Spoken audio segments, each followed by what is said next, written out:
What's up, everybody? This is Matt Brown with another IoT hacking video. Today we have another look at our WiseNet camera made by the company Hanwha. This is a part of this new series we're doing on commercial off-the-shelf security cameras that are targeting the commercial market. And so today we're going to pick back up again on this device and we're going to perform firmware extraction on the flash chip we have on the device. So without anything more, let's get over to the desk here and let's review what we found here on the board in terms of our flash chip. So like you can see on many Linux-based IoT devices, we have a CPU of some kind. You know, it has their logo actually printed on it. So it says Hanwha, WiseNet. So potentially some custom piece of silicon with video processing technology built in. We have a couple of DRAM modules over here. And then what we're targeting today right here is this BGA 63-pin flash chip. So as a fun note, this is the first time I've ever encountered this package type. So I've pulled off lots of NAND firmware, and I've just never gotten to use this specific socket that does BGA 63-pin, because this is really just an uncommon package type. What's much more common is like a TSOP 48 pin package for this type of flash that we have in this situation. But this will give us a good chance to use this adapter for my firmware reader. So what we're going to do is we're going to get set up to do that chip off. So the first thing I'm going to do is up on my bench. Actually, I'm going to pivot because I forgot a couple things. So I did end up finding the data sheet on this device. So this is important. This is something I do, professionally, and I encourage people when they're doing this as a hobby as well. When you're going to perform a firmware, like a chip-off firmware extraction, which is kind of like the nuclear option, right? In the first video, we tried to see if we could get into the bootloader, and oftentimes if you can get into the bootloader, you can coax the device into giving up its firmware in one way or the other, and we weren't able to do that. And then the firmware that we were able to download online, you can't do that all the times, but we found out that was encrypted. So we're left at the firmware chip-off stage. So what I always like to do before I take the risk of pulling that chip off the board is find the data sheet and understand, I want to understand that, well, one is the straight data sheet and then the package type. So FBGA 63 right here. This is, again, that chip layout that that's kind of unique that we're targeting today, that we have on our board. And so we can confirm from the data sheet that that's what the package type is. And then in our Windows software here, which is just doing really awesome with my remote desktop setup, I'm able to confirm here, one, that my reader has a profile for this specific chip. So I've searched for that up here, and here we can see, right, this same exact flash chip, it has two different package types. That much more common TSOP 48, but today we're going to be pulling it as the BGA 63 package.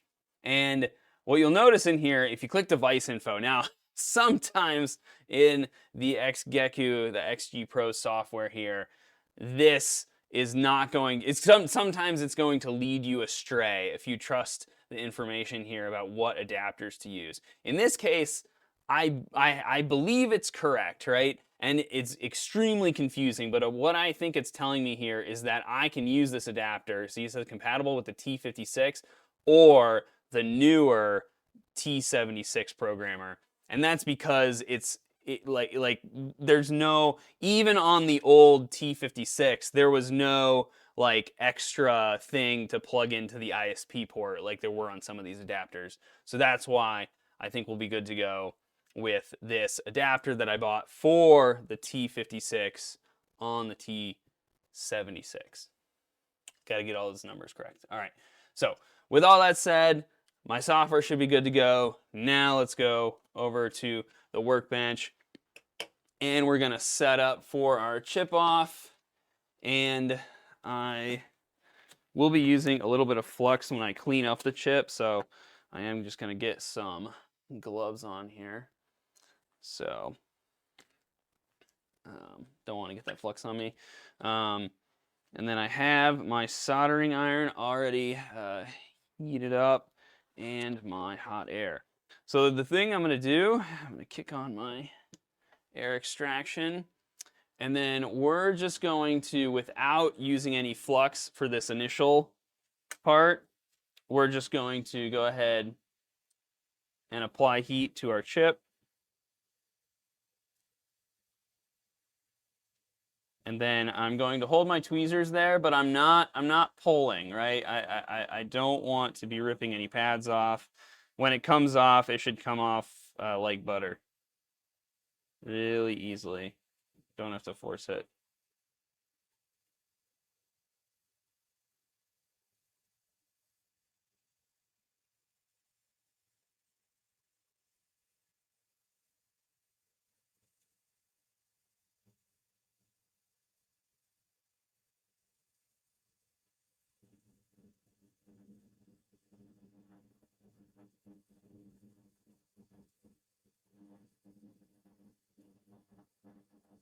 There we go. Nice. All right, I'm gonna put my heat gun away.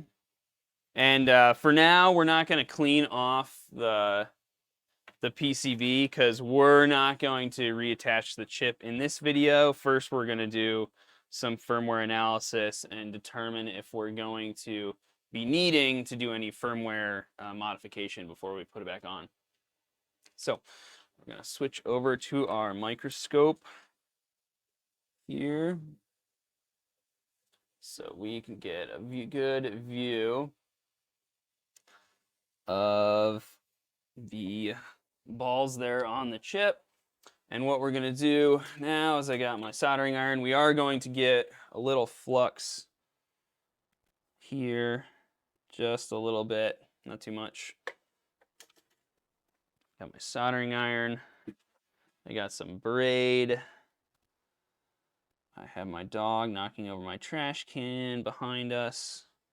Oh, this is not the point where we need to turn off air extraction. This is actually when we want the air extraction. There we go.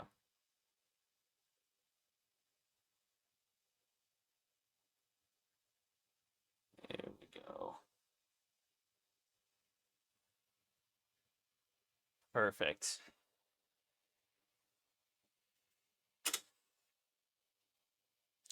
And now I have my new and improved, after many YouTube comments. You guys were right.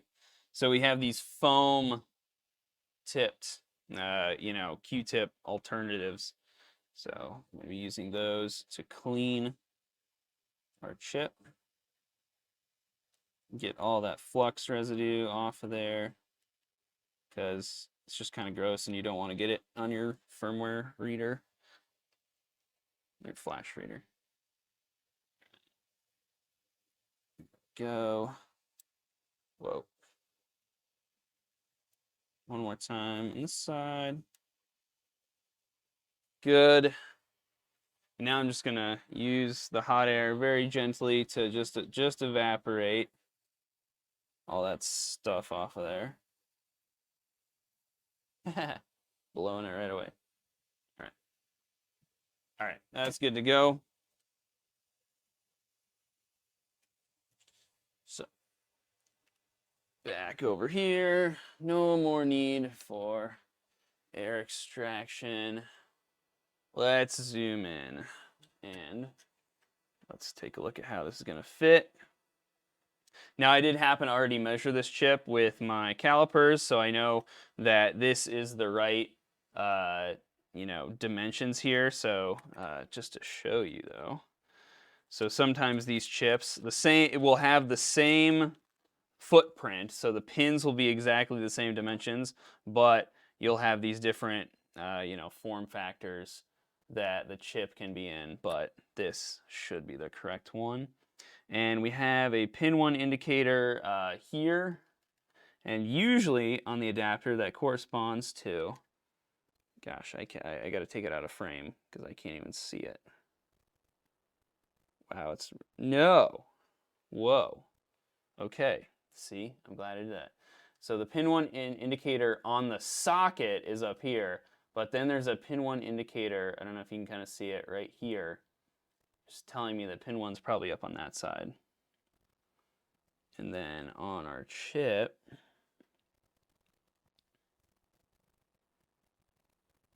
okay, that is probably wrong. Wow. I bet this is installed the wrong way. No, no, no.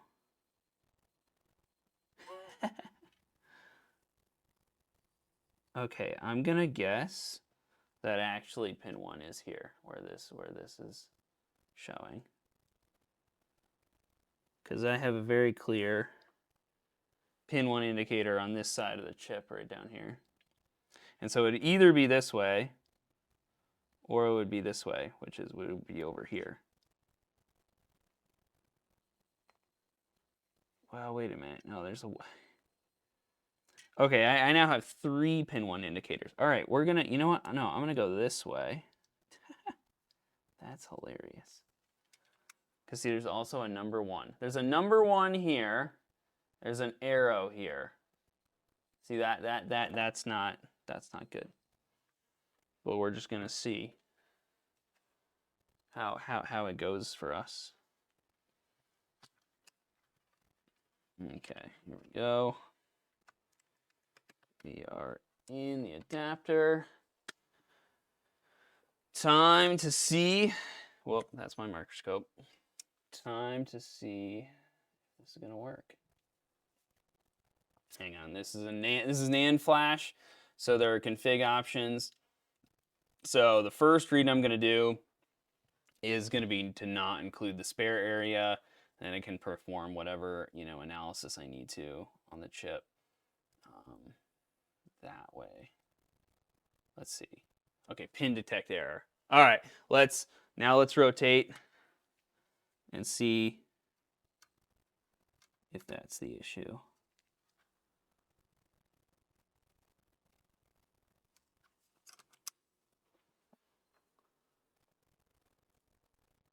Okay, there we go. All right. Yeah, there were like 3 different pin 1 indicators on this adapter, which is not helpful. But we are now getting a solid firmware read, which is excellent. Very cool, very cool.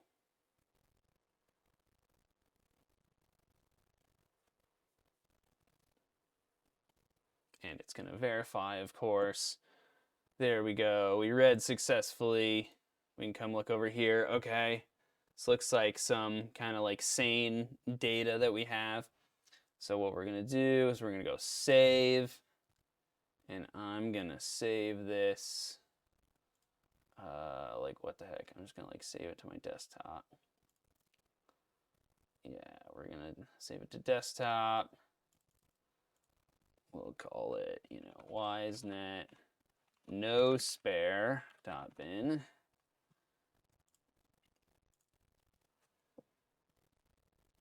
And then we're not going to do this in the video, but what I will usually do is I will usually go through and do another read here where I include the spare area, and then sometimes I need the file that has the spare area, just depending on what we're doing. But for now, we will proceed with this file.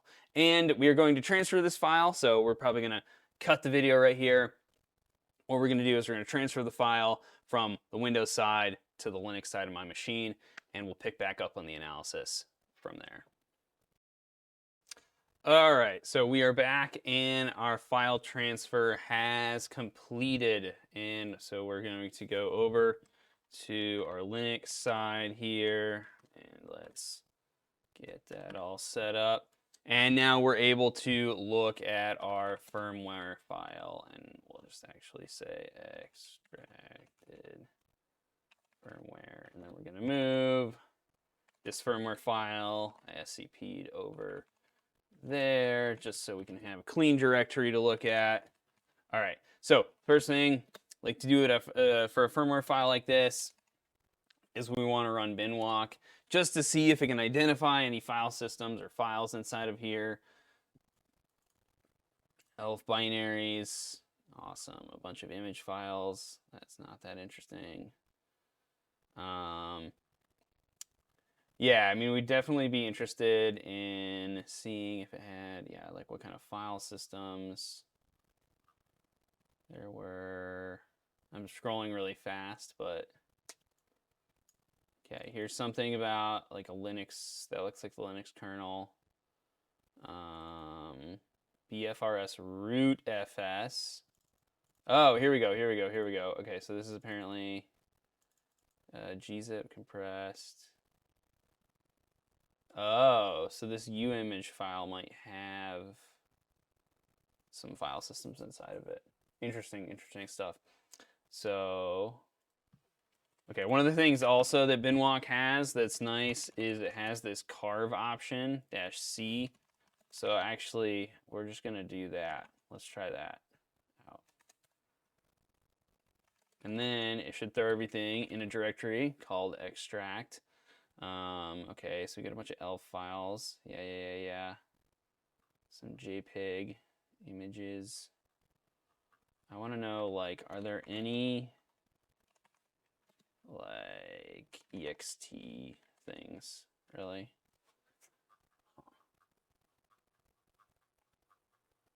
Now, what we can do is we can go back and look in our video.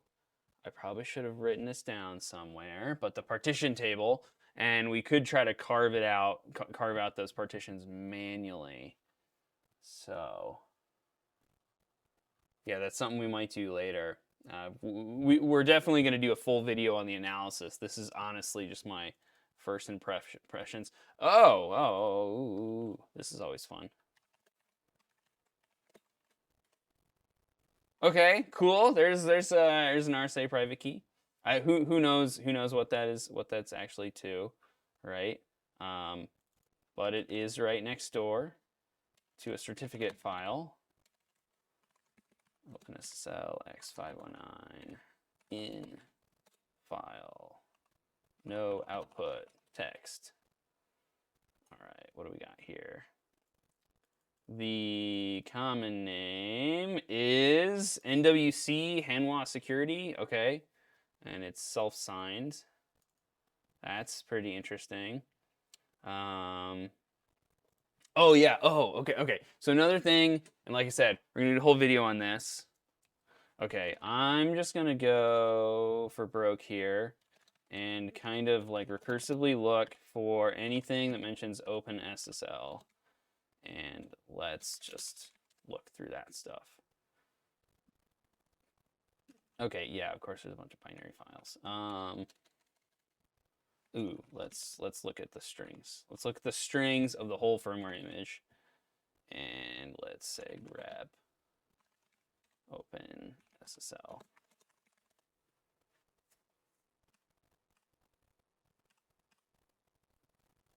Okay. That's crazy. Ooh. Okay, here's some command line things. So this is the kind of thing. Ooh. This is the kind of thing I'm looking for. Is any like OpenSSL command line things like this that because if you remember, right?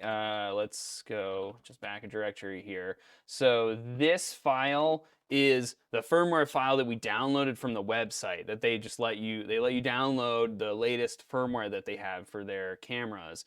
But if you run Binwalk on it, you can see that it is encrypted. It's using OpenSSL encryption, and then it has that telltale sign that Binwalk obviously is parsing here, but you can look at the file here in a hex editor, and you can see that you have this ASCII salted underscore kind of header here, and then if OpenSSL, right, it knows how to like parse like for what part of this first little bit is the salt used in the encryption process.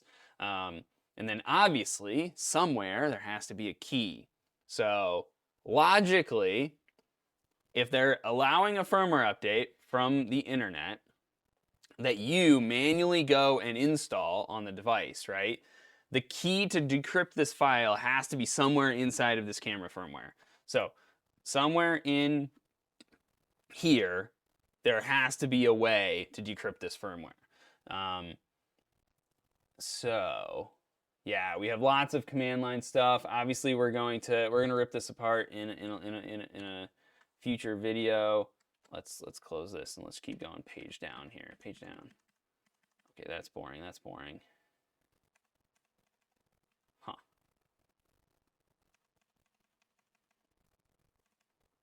That is, yeah, this is all really interesting though. This like openness selector.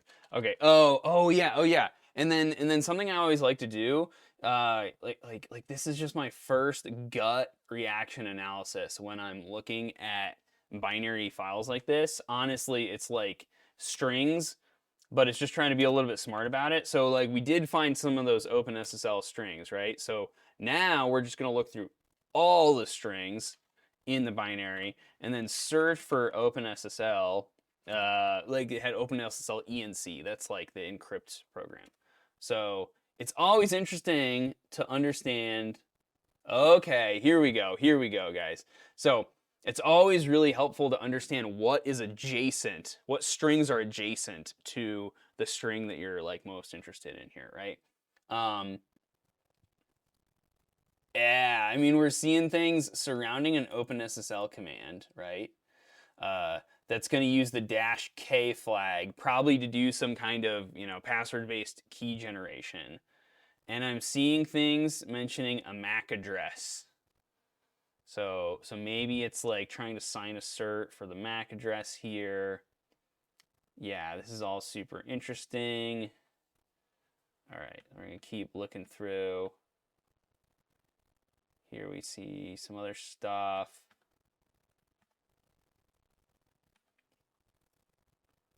OpenSSL. So now we might really be onto something, right? Right? So, whoa, okay. We see something regarding a firmware upgrader. So these are like this string has like if we would have just searched, when we were just grepping for OpenSSL, we don't see all this context, right? These strings that are close to the string of interest inside of the binary. So here we can see something, it's copying a firmware upgrader to some kind of other directory. There's this firmware upgrade process. And then it's calling OpenSSL encrypt -d. That's the decrypt flag. So if we look at the OpenSSL command, OpenSSL enc -help, right? -d is to decrypt, and then k, lowercase k, is a passphrase, right? So it's going to take the passphrase and it's going to turn that into a key, an AES, a 256-bit AES key, and then it's going to use that to decrypt some file. But why is it not? Okay, yeah, so it's going to use that to decrypt some file here, which is fascinating. So that's awesome. All right, so as you can see, we have successfully pulled the firmware off of the chip that we were able to do via chip off. So mission accomplished. My next steps are going to be to go back to that partition table that I have laying around somewhere, not immediately accessible, but at the very least, it's in the YouTube video that you should go watch, the previous one. And I'm going to carve out those files and kind of try to extract these, and then we're gonna do another video of us trying to reverse engineer any binaries that we might see here that are using those OpenSSL commands. And then we're going to hopefully decrypt that firmware file, which is going to be pretty cool. So thank you for watching this video. Please leave a comment, like the video, subscribe. Thank you. Have a good day.